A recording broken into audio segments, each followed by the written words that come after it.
I met Ned, how many years ago? A year and a half, 2 years? A bit ago. I read his book, brought him out for a conference in Scottsdale in March of 22. Is I that have over? no memory Yeah, of it. it's all like the pandemic all flows together.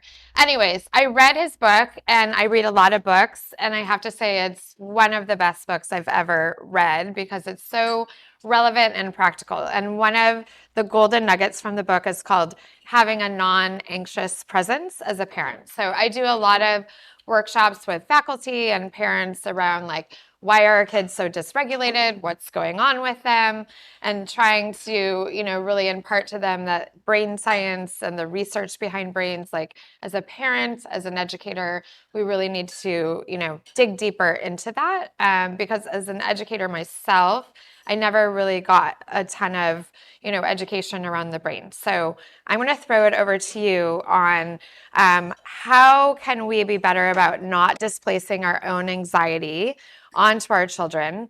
And this morning I had a chance to talk to a faculty up in Glendale about I feel as a parent myself, I have 4 kids on one campus, that these biweekly mass shootings, these biweekly school shootings, like I feel like I'm sort of walking around the world with like a little thin veil of terror on my heart, but I'm like trying to push that down.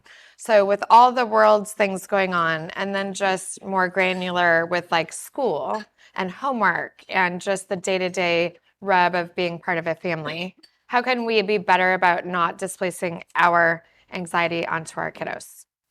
Boarding school. Boarding school. Yes, that sounds good. I'm all for it. So we got this idea. I mean, there are a lot of reasons why being a non-anxious presence is really helpful.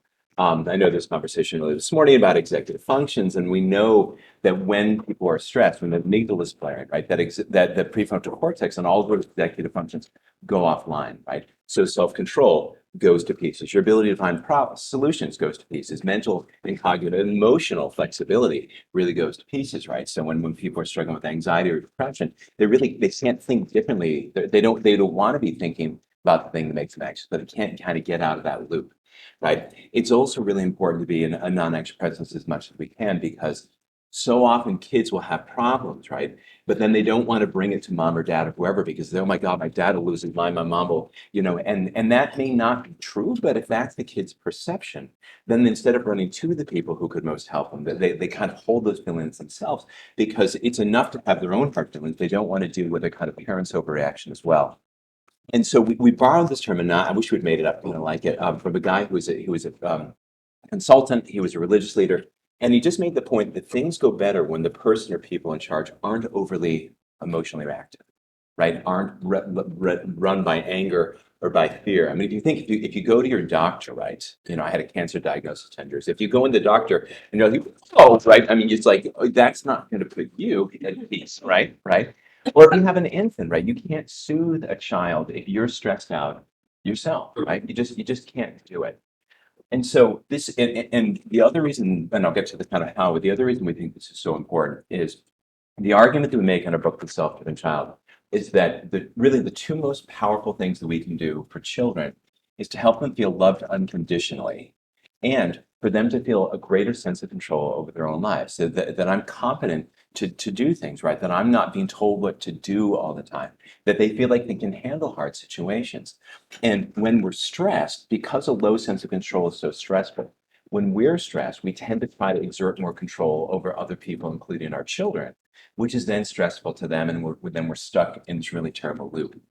So some things that we think are helpful for being a non-anxious presence are take the long view, right? I mean, for parents, for educators, when we see, if we have a kid who's struggling, right, who's like things are just a mess, our fears really aren't about the moment. They're fears about where they'll be, right? And when we have this idea that my kid is struggling now, they're going to struggle forever, and they'll end up living in a van down by the river, right, kind of thing. And it's so, my daughter was full school refusal for the last 3 months of eighth grade.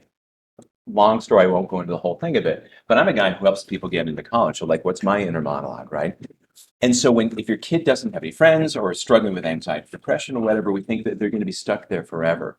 But the reality is that almost all of us go through hard phases and then we go out of hard phases, right? And so if you have a kid who's struggling, it's so, and you can say, if I could tell you with confidence that this is just bad stuff your kid is going through, but 10 years from now, they're going to be great.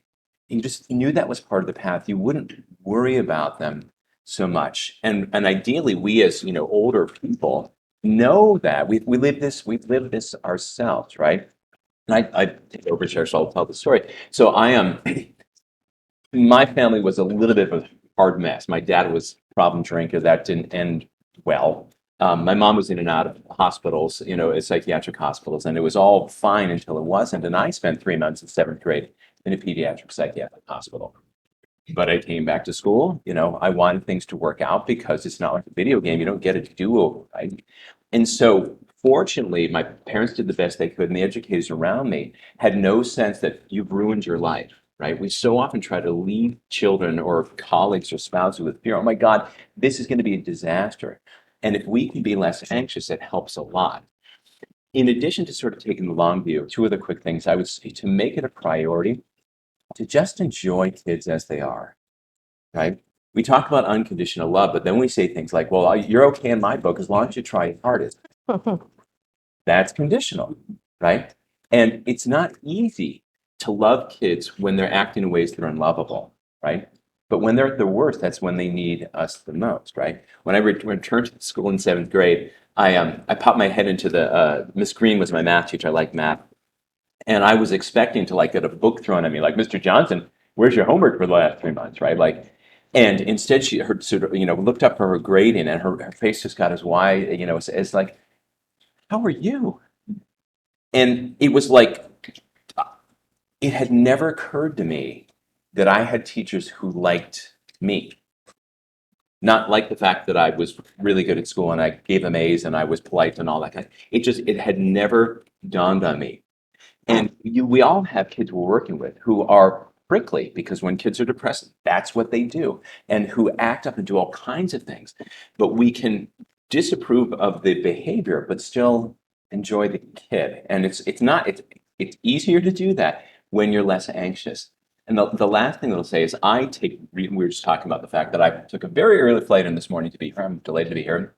I'm taking a red eye home tonight because I really don't want to spend the whole day at Sky Harbor. I really don't. Um, but I take really seriously things that help me regulate my own stress response. I mean, as that background that I have, I'm very vulnerable to falling back into depression. But I'm a little more like Katey. I'm pretty sort of annoyingly optimistic and okay. Sorry, I'm just giving a hard time, right?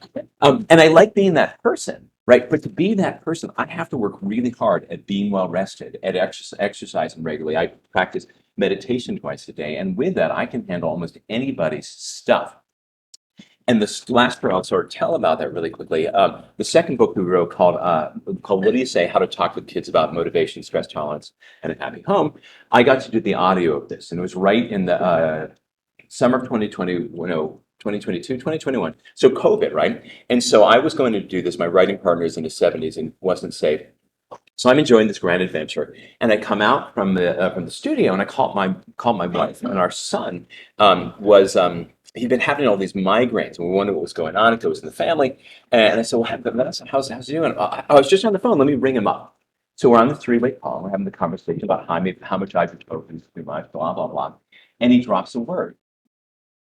Okay. We talk a few more sentences. He drops another word. Okay. A few more sentences later, gibberish, total gibberish. Huh. Hey, Vanessa, can you do me a favor?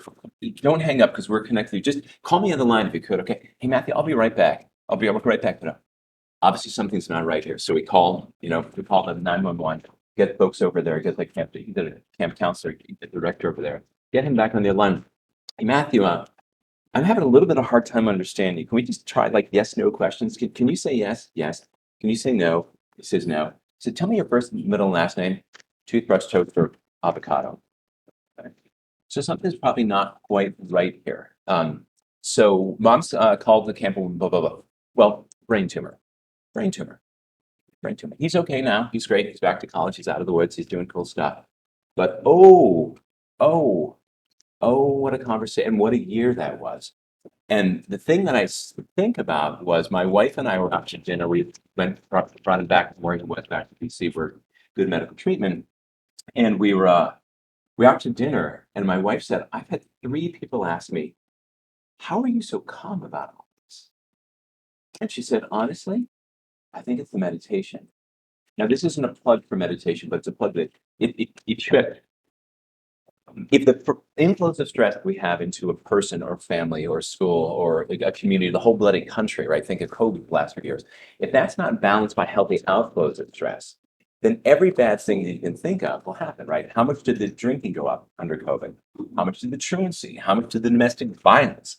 I mean, you do the studies on the suicide. I mean, those were I'm from the CDC. It's just jaw dropping. And the only thing that surprised me about any of that is that people were surprised by any of that because these are predictable outcomes of too much stress. So my wife, lovely family, I love her family to pieces, but they're what's the term? Neurotic. Okay, neurotic. They're lovely, but they're neurotic. They're not non-anxious people. But she says, I really think this is what allowed me to handle this so well. And so for me, I mean, enjoy kids, and it's hard to do that. But when you think about when a baby, just you sit there and be like, it's so and they haven't done anything. And we can enjoy kids that way. We can take the long view and we can work on ourselves. But I feel increasingly like there are too many adults, and I'll maybe just throw the whole thing at the whole political realm, who think that being courageous is being angry. I'm not stressed, I'm just pissed. I understand that, my friends. But anger, that's just the fight part of the freeze, fight, or flight response. So some people run away from problems, and some people want to yell and fight at everyone. And all of those are a sort of not optimally regulated stress response. That was a long No, extroversion. that was So no, that was great and fascinating all at the same time. So one of the other golden nuggets from your book that I love is What I Got Is, which is from your second book, oh right? yeah, yeah. Yeah. You stole So this. yeah, so I do this whole bit about being a trusted adult as it relates to a lot of things, but device use, social media, video games, like things are happening online to our kids and they're afraid to come to us. So this piece about being a trusted adult and then being a good listener, because I think we think sometimes that because we're adults and we have all this life experience that we are good listeners. What I hear from my own children sometimes and others is maybe we're not. So can you talk Mm. about this reflective listening piece and Wiggy? Yeah, so when we were starting we were writing our second book, we talked to educators and parents, and this one conversation where I remember a bunch of teenagers from a local public high school, and my co-author asked and said, "Who do you feel closest to in the world?" And sometimes they say, "My mom, she's just the best," or my dad, but sometimes my teacher, my coach, blah blah blah. And Bill said, "Well, what is it about them that makes you feel close to them?" And we got two answers. And one was they listen to me without judging me. And two, they don't tell me what to do all the time. And it's hard, right? Because there's this thing in psychology called the rating reflex, meaning if you bring me a problem and we're friends, my brain immediately starts going to overdrive. Well, Katie, if you thought about this, you should do this and blah, blah, blah. Or, oh my gosh, it's not that big a deal. I mean, you'll forget about this in 3 months because I'm trying to solve that problem. Does anyone ever have a spouse do this to you, right? All the time, you feel this need, you want to fix it or try to talk you out of these hard feelings that are clearly hard for you. But the problem is, to the receiver, it can feel like, well, if you hadn't done this, Kitty, you wouldn't be in the situation, you dope. Or you're kind of wrong to feel so bad about this thing. If you thought different, it's really not that big a deal. And it's really invalidating. The foundational tool of all of psychology is reflective listening. And what Katie's referencing is this guy named Ron McGann, who has his modern iteration, which is Wiggy, which is what I got is. And it's great because logic, solving people's problems doesn't hard feelings. It's feeling like someone's working really hard to understand where you're coming from that does this. And so if you say, if you've got a kid who's like, comes home, they're just fit to be tied, but I just sweated so hard on that lesson. It's so unfair. She didn't even see the things were going to, and you're thinking, study. You were thinking like 6 hours of NBA basketball. Really? Right? But you can't say that, right? Or at least it doesn't land very well. And so the waiting, so what I got, so he's basically repeating back. So what I got from that is you felt like you studied really hard for that test, and then it went really badly because the teacher put things on there you didn't think were going to be on there. Is that about right? Note, I didn't agree with the facts. I didn't agree with the facts. I said, so what I got is you feel like you studied really hard, right? And there were things on the test that you didn't think were on, right? And the kid is likely to say, yeah, that's exactly it. And this is how they get those hard feelings out of the way and they get that prefrontal cortex back online. It also makes them a lot more likely to admit, like, probably should have studied a little more kind of thing. But which is true. But in the moment when kids are feeling hard, and this, by the way, this works for everyone.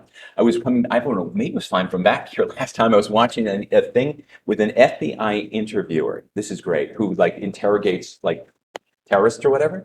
And so people say things to him or whatever, and he basically just repeats it back to them as best they can. And what happens is they almost invariably keep changing their tune until they get closer and closer to To the the fact. truth. So most people are not trained psychologists or social workers, but any of us can use these tools. And it's important just to emphasize again, everybody's natural inclination is to, if I tell you a problem, is to want to offer me help, either advice or what I should do or how to feel different about that. And so there's nothing wrong with that because it's wired in you. This idea of just using this reflective listening it's just so counterintuitive because your brain, when it hears a problem about someone you care about, you naturally want to start trying to. Yes. So on the front of brains, for those of us that maybe don't have as much knowledge as you do, Big nerd. Sorry. one of the other things I loved about the book was your acronym NUTS. And really, can you walk us through like fight, flight, freeze? Like we've all experienced it with kids and others, but when do kids' brains go nuts? Right. So this is a woman named Sonia Lupian. She's from the Center for Studies of Human Stress in Montreal. And she has this acronym, what makes people nuts, like what's make people feel crazy, right? And so N is novelty, new situations. So, going shopping, hey, it's a new pair of shoes, fantastic. Taking a test, I've never seen that before. Pretty stressful, right? You guys are very comfortable driving around here. I'm not yet because it's kind of new to me, so I have to pay more attention. Unpredictability. If you knew you'd make the flight, fine. If you knew you'd miss the flight, you'd make a plan. But it's that uncertainty that's really hard. T is perceived threat. And before COVID, for most of us, and particularly for kids, am I cool enough? Am I pretty enough? Am I smart enough? And anything that puts those things in jeopardy is pretty darn stressful. And then the S is a low sense of control. And it turns out that the low sense of control is the worst thing that anyone can experience.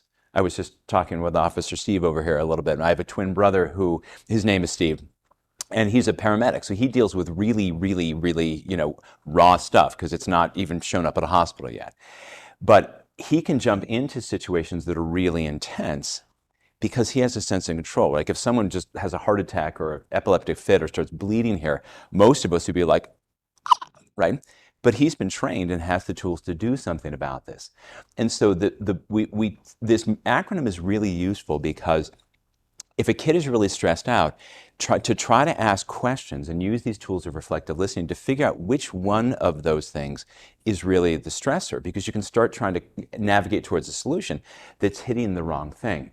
And it's important to note that most kids, particularly little kids, aren't as good at articulating their feelings as clearly as adults might be. They feel intense, but also until they establish trust with you, they're not likely to come out. They're not. So if a kid bombs a test, it's much more likely to be like, I failed that test and this thing was so stupid and who even wants to do this? Who cares about this junk?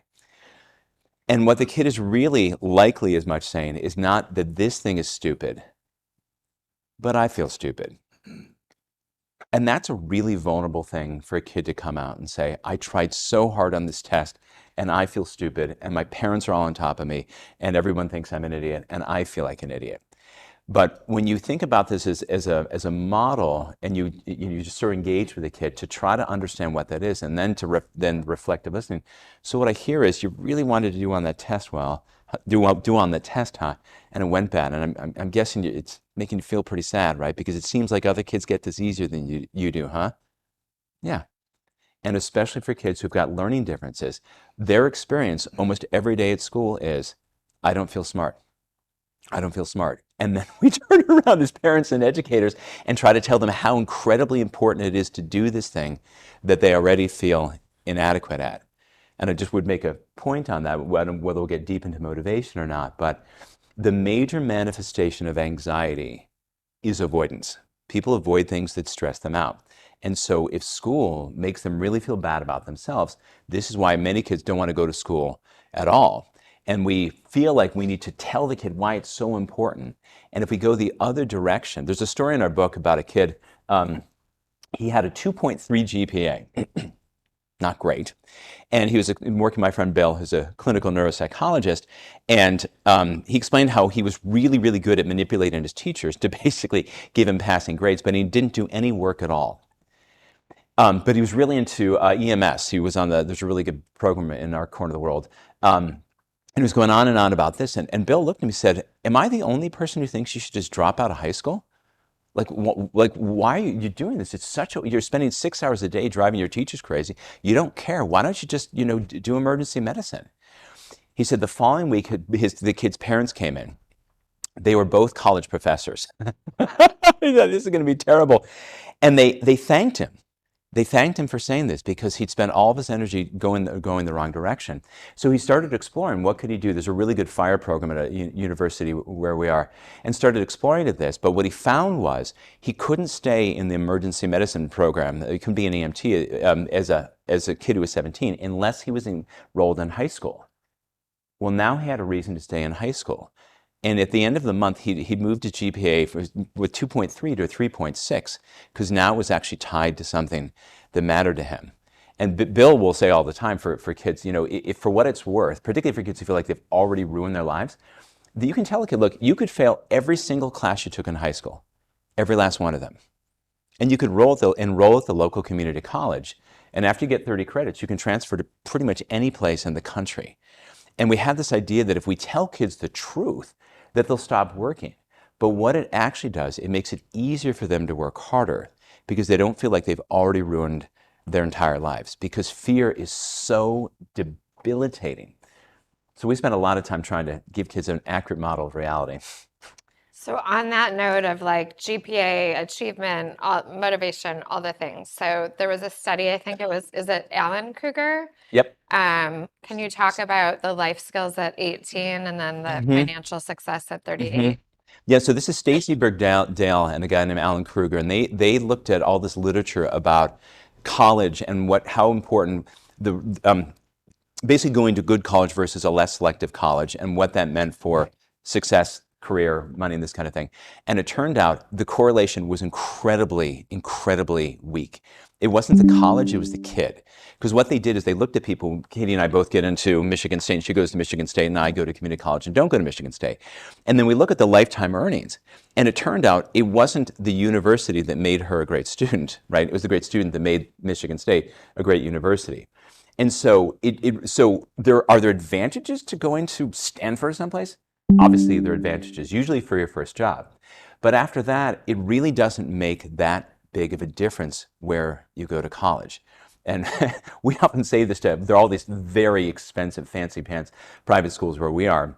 And Bill was asking the head of one of these schools, why don't we just tell kids the truth? And he's like, oh, because then they wouldn't pay to come here. I mean, swear to God. So here's the literature they looked at. What does matter in college in terms of building to success, one, getting through college, which is kind of a good thing if you're going to spend the money to actually end up with a degree, and then two, building a life out of it. First one is a connection to a professor or some other adult, to have someone who's an adult who sees you and you connect with. And that could be a professor, that could be on a sports team, that could be, for me, it was food service. There's someone there who cared that I was there, period. The second thing is having some kind of internship or program where you actually get to apply the stuff that matters to you And the third thing is being involved in an extracurricular activity or something that it goes on for more than a semester. Because so much of what too many kids do in high school is just try to check boxes and line things up thinking this will get me into college. When you start actually, whether it's student government or community service or whatever, and it's something that's transcending, you're much more likely to be involved with people who are your people, and you're doing something that feels more meaningful than am I checking a box to get the next thing. And so I mean, it's great to know that, I mean, if a kid wants to be well educated, you can go anywhere in the country. And I mean, one of my college roommates, maybe linguistically the most impressive person I've ever met in my life. He's a professor of civil rights history at University of Texas, Permian Basin. Does anyone know where Permian Basin is? I mean, it's like the panhandle of Texas, right? And this, I mean, this guy's unbelievable. And so every college that you go, it is so hard to become a college professor that there's no way that you can convince me that people at Harvard are smarter than my friend Derek is. You just can't. Yeah. So on the front of motivation, so one of the things also from the first book and the second is sort of pushing back on your kid to do hard things. And then something around like, let's say they're not doing their homework, or they don't like to do their homework, or they chose not to do their homework. Sort of this, it's your call, and allowing your kid to fall flat on their face and maybe get an F or a 0 or a lower grade than what parents like. So can you talk around like the it's your call thing? Because the Yeah, pushback that I get from yeah. parents when I mention it is like, well, what happens if that happens over and over? Or when do I know when to intervene? Like, how far should I let he or she fall? We're back to boarding school. Yes. We are. I mean, you can't make people do things against their will. You can't make people want what they don't want. You can't make people not want what they do want. You can make it so ungodly unpleasant that they relent and they give in. But so often when we talk about motivation, people are often thinking that compliance and motivation are the same thing. I'm sure there are all kinds. If someone had a revolver here and held it to my head, there are all kinds of things that I would do that I would otherwise never be motivated to do. But when we have developing brains being motivated by carrots and sticks, we're developing brains that will only be motivated by carrots and sticks. And it wipes out their natural curiosity. It works against their creativity. It leads them to look for shortcuts, to do the thing, to get the A, to win the gold, to score, but to not actually do the learning. I mean, this is where I am at least. There's research on this in public schools. You guys are going to feel terrible about how we spend our time. Kids within 3 months forget 90% of what they've learned. There's a nice ROI on tuition dollars, right? And part of it is just that they feel that their job is to get an A. And it's not their fault. This is the system that we currently have kids working on. And so from my perspective, there's a bunch to say about homework and all this kind of stuff. But one organizing principle is, whose life is it? Whose problem is it if a kid doesn't do homework? Really, whose problem is it? I was just at a school up in Rhode Island or Long Island, and they were talking about all the apps, where parents are checking like 3 times an hour to see the update on the kids' grades. Whose problem is it? Imagine if your spouse did this to you on work. Are you paying attention? How are you doing that presentation, right? How many times did you talk to your boss? Holy cow, right? Nobody would want that, right? And whose responsibility is it? And when we as adults spend 80 units of energy trying to get a kid to spend 20 units of energy, when we spend 80 units of energy, they'll spend 20. And when we get stressed out and go to 90, they go to 10. And it doesn't change until we change the energy and we're honest. In terms of a failing grade in this kind of thing, when we act like failure is the worst possible thing that could ever happen to a kid, then we're surprised that they're stressed, and then they'll cheat and do all the things they can to never do that, right? Look, 3 months in a psychiatric hospital in 7th grade, no one would have predicted this guy, is going to be someone who's going to build a successful life. But in some ways, because my parents were so involved with their own problems, nobody was micromanaging me, right? I mean, did any of you have parents who were on you as learners the way you see parents doing today? Nope. Nope. Okay. Did it work out for you, man? Okay, great. We'll do some therapy later. I'm teasing. It's just it's so wrong-headed. And here's the deal, because a kid who's struggling does need help, does need help. And so what we do is we always offer help. I have this kid I'm working with. He's very ADHD. He's been depressed. It's just a mess. His dad's a business consultant, super bright. He got me on the phone the other day. He said, "I've decided I'm withdrawing all support for my son, Will." I said, "Oh, can we?" So he sends me emails. So let's get on the phone. What kind of support have you been giving him? Well, support has basically, asking him over and over, "Have you done your homework? Have you done this?" And I said, "Well, how often do you check in about his homework?" He said, "I don't know, maybe 6 or 7 times a day. My wife's the one who's really bad." And I thought, can you imagine if we worked together? Can you help me that I really could use some work?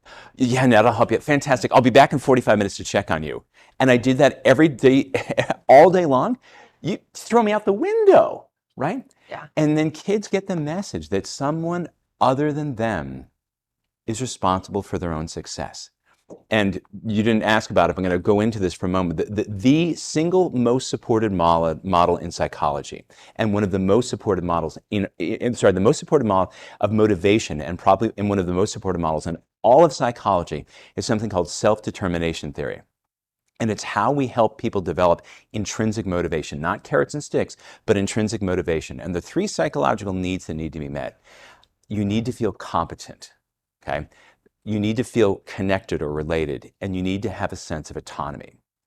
And the challenge is parents tend to focus on competency, build the skills, build the skills, build the skills.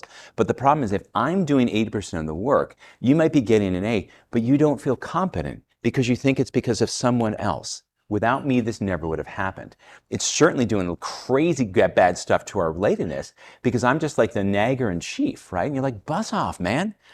And from an autonomy, I mean, Bill and I talked with one of the guys who created this 40 years ago, and he said, it's our sense that if there's one of these that you were going to focus on, especially for adolescents, it's autonomy. And he said, hands down, toddlers have more autonomy than teenagers do in school. I mean, I was at a local Catholic school, girls' school, and this insanely intense gentleman, we had quite a conversation, and at the end of it, I walked out, and I was walking with the administrator, and I'm like, well, that was a lot. And she looks at me and she says, yeah, he won't let the girls leave class at all, ever, because they can't miss a single calculus problem. And I'm like, okay. And she said, yeah, so probably every year we have about 3 kids who develop an anxiety disorder and 2 who develop a UTI. I'm like, can you imagine being 17 years old as a young woman, especially, until you're not, no, you're not, I know better than you do.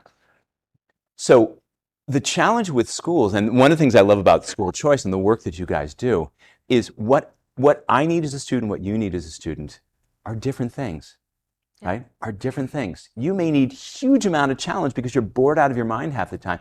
I may find school a lot harder, and I need a lot more support. So for a kid who fails, and fails over and over and over, we just ask, is there a way that I can help? Is there a way that I can help? And it only changes. That story, now I'm looking at that and thinking about the time. I had this girl who was, she was in 9th grade, and she was tall and pretty and doing everything. If you had a tall, pretty 14-year-old daughter, you would not want her to do. I heard all about it. I was the 4th executive function coach they hired, and they're trying to outsource, get her to do this stuff. And I asked her, there's this question that we use, and you can use this with students as well. I said, if something doesn't go well, or you don't hand something in, who's most upset? Anyone got a guess as to the answer? My parents. My mom. Thank you very much. We're getting a gold star over there. So here's the therapeutic thing. So after your mom, if things don't go well, who's most upset? My dad. Okay, great. After your mom and after your dad, if things don't go well, who's most upset? I think my teacher gets pretty upset. Okay, great. So after your mom and after your dad and after your teacher, my therapist, yeah. My little brother, he's so annoying. And I'm like, where are you on the list? I'm not anywhere on the list. I'm not anywhere on the list. And because she had the sense that that it wasn't her life. Everyone else was telling her what to do all the time. But here's the thing, and I'll go back to me in 7th grade. This girl wanted to be successful. Nobody wants to go to school and feel unsuccessful and feel like they're an idiot. Nobody. It's just that for some kids, school's really easy. And for some kids, school is really hard. And for those kids for school is really hard, we need to give them all the support that they want. But when it's forced on them, They don't embrace it. They reject what is very possibly in their own best interest. And this is why great educators are worth their weight in gold, because great teachers don't get kids to work hard. They help them want to work hard, especially when it's hard. It's just not easy. That's so great. Isn't he so great? Do you want to leave time for questions or Stephen? I don't know. Yeah, because I can talk forever. Yeah. Okay. It's all Ned. Ask him. Ask away. He's amazing. Did that ring true? I mean, do you see this? Do you see parents being on top of their kids too much and then kids run away? Yeah. I mean, my kid, by the way, who's ADHD, we were in the middle. There's a story in the book where my wife teaches Latin at a local school, very academic, executive functions out her ears. And in 5th grade, there was some assignment that hadn't been done or hadn't gone well or whatever. And she was a little frustrated. So why didn't you hand it in? And he responded with the same energy, because you didn't remind me. And I'm like, okay, that's a terrible answer. And I sort of take him like, we don't throw mom under the bus, my friend. And then I looked at her and said, you can, I mean, obviously that was bad manners, clearly my fault. But you can sort of see how he feels that way, right? Because you kind of always do remind him, right? And so she can run her schedule, my son's schedule. Liz, if we can outsource her, very reasonable. She's super on top of it, right? But just because she could do it better than he could doesn't mean that she should, right? Because anything that's worth doing well is worth doing poorly first. None of us are parthenogenic, fully formed from Zeus's brow, I'm wondering, you say because the parents and the teachers are taking such an interest that the kid loses that self-determination theory, like that self-determination, because they're Yep. if they take it away, do you see the kids start to care more about their own future? Yep. And the single best thing, people may know Jess Leahy, who wrote The Gift of Failure in this wonderful book called The Addiction Inoculation. I saw this talk she gave, and she said the 3 R's of education are relatedness, relatedness, relatedness. The single best thing. I mean, think about this. If you play basketball, right? You work hard if you like the coach. You work hard for the math teacher who likes you and for the teacher who likes you. I mean, don't we all work harder for people who we think like us and we like them? And that's the secret sauce. But the problem is we get mixed up in all these other things. And when really the most foundational thing you can do, because, and this is important, there's all these different variations, sort of striations of self-determination theory. But here's the one that matters. The closer that you and I are as friends, as parents, siblings, whatever relationship is, the stronger our emotional relationship is, the more likely it is that I will integrate your beliefs. So if you want me to pick up your political beliefs, your religious beliefs, you root for the Knicks rather than for the whatever, right? The closer I feel to my mom, to my dad, my teacher, the more whatever Katey, I'll go with it that way. And the literature on it is just profound. But so yeah, and for parents who feel like they've been on their kids all the time, so what do I do now because they're dependent or I've screwed it up? My advice is always to say, it's just to apologize. And say, look, I've been acting like I'm responsible for you to get this work done. I've been on you all the time. I haven't been your dad. I've just been pounding you all the time, as though you couldn't do this without my help. And I'm sorry. I was wrong to do that.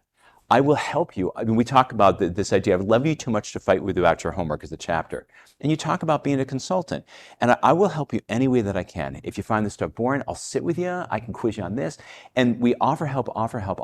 But so often with kids, we want kids to self-advocate, right? We want them to go to school and to reach out to people. But what do we do at home? We chase them around the house, where what we want to be is be there and say, look, if you want help from me, and then they approach. My son, his first time we did this in 5th grade, I was going after school. Driving out. He was coming home from school. I said, Matthew, I said, that history test. I said, how'd that go? Oh, yeah, not very well. Oh, tell me about that. I got a 52 out of 100, in case you're wondering. I'm like, interesting. I jumped into my test prep geek, so did you manage time poorly? Was there something that was a curveball? I think I studied the wrong chapter. Well, that would explain it, right? It's a pretty ADHD kid. And now we had a conversation about how does he make sure that he gets the assignment right. Here's the fun thing, though. He's 21 years old.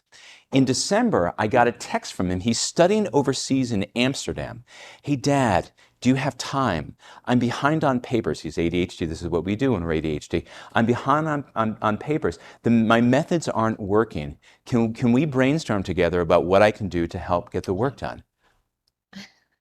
Are you kidding me? And so this, because from my perspective, I want to have influence over my children. If I try to have power over them, I can have power as long as I have leverage over them. But as soon as they're out of there, like, see ya, right? And so if you have families or parents who have been very authoritarian, we reset by just apologizing, and you continue to offer help and support. Because authoritarian parents, they love their kids as much as anyone else. They just don't know, they don't yet know that there are other ways that are even more effective. Sorry, there's another question over here. Think about a conversation I'm going to have when I leave here with a parent about a boy named David. Okay. He, Throwing stones? Sorry, just. He's an eighth grader, Okay. and his mother literally does everything for him. And I have a call scheduled with her about a project that he's submitting that is not his work. And so, can you just like give me my talking notes? Yeah. So let's think about this.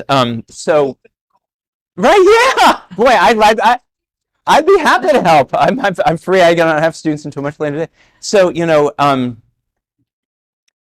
so do you think the hardest part is the entry, is to getting into this, right? So do you think that? Right. Yeah. Okay. And so this isn't like first out of the gate. And what happened last time which you said?